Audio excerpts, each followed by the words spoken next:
Don't spend this wheat cent penny coin. 1909 was the first year the US Mint released the wheat cent penny. Whenever I'm checking my spare change, I'm always on the lookout for these coins. Why?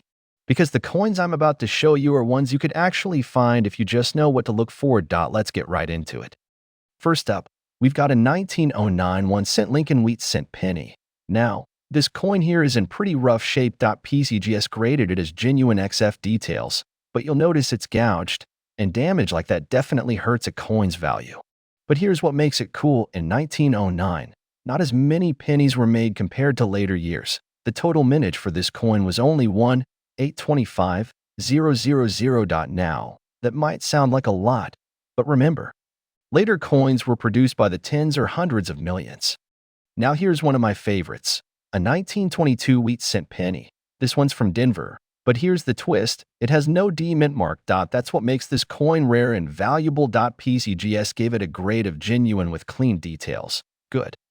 Is a pretty low grade on the coin scale, meaning it circulated for a long time before someone realized it was special, and they made the right call by getting it graded because it sold for $360.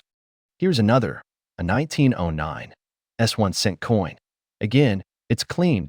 The grade is about good details, meaning no numerical grade was given, but it still fits in a general condition range. AG means about good. And get this, despite its rough condition, it still sold $4.32. If you're checking one of these, flip it over and look at the bottom center of the reverse side for VDB. Those are the initials of Victor David Brenner, the designer of the coin. Having that little VDB can really boost the value of a 1909 coin. Next, we've got a 1931 S penny, another San Francisco coin. It's a wheat cent like the others, and PCGS graded it as genuine with cleaned uncirculated details. Uncirculated basically means the coin wasn't heavily used in everyday spending, but cleaning it still hurt its value. Even so, this one sold for $139. It's a 1914 D. That's a Denver-issued penny. You can tell by the D mint mark below the date. PCGS graded this one as genuine, but someone tried to remove corrosion from the coin. This is important. When you try to fix or clean a coin yourself, grading companies like PCGS or NGC will catch it every time. If you have a valuable coin in bad shape, please don't clean it. Cleaning usually makes it worse in the eyes of collectors. However, if it's just a common, damaged penny you don't care about, go ahead and experiment if you want. But just know, cleaning a valuable coin is damaging its originality. If you do have a valuable coin that needs work, send it to a professional. For example, NGC has a service called NCS for restoration, but don't send in a coin unless it's really valuable or sentimental because it might not be worth the cost. Anyway, this cleaned up, corroded 1914. D still managed to sell for $129. And finally, another favorite of mine, a 1955 DDO 1 cent penny.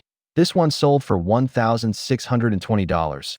Even though it was scratched up badly, it was graded as about uncirculated details by PCGS, but that deep scratch definitely hurt its value.